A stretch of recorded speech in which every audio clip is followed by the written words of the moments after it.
This, my question is, why do Muslims believe that Jesus is born without any biological father when there is a Quran says that Allah says that he's the originator of heaven and earth? How come he can have a son without any consort?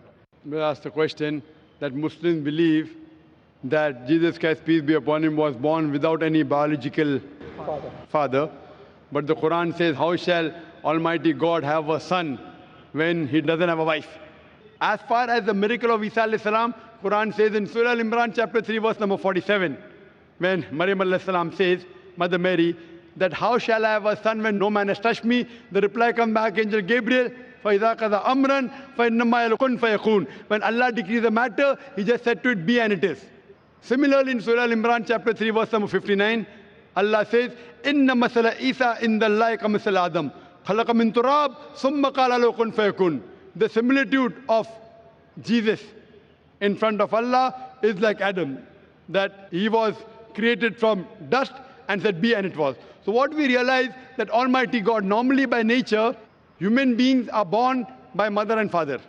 But to show the power of Allah, that He can create even without a father, the example is Isa alayhi salam. Another miracle Allah did, created a human being without mother or father, that is Adam, peace be upon him. But the verse of the Quran saying that Almighty God doesn't have a son, neither does he have a consort, neither does he have a wife. And furthermore, Quran also says that if Allah begot a son, say, I would be the first person to bow down to him.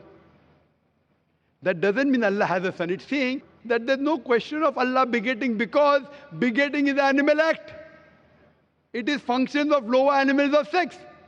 That's the reason Allah will not beget. Allah does not require a wife also. Wife is required by us human beings. Mating is the function of no animal of sex. So these verses of the Quran, that if Allah has a son, I would be the first to born, is negating that Allah can never have a son. Neither does Allah require a wife. So these are concepts of the Quran trying to say, don't belittle Allah by saying Almighty God has a wife or has a son. It is not the dignity of Allah, who is so gracious, to have a son or to have a wife. Wa akhiru dawana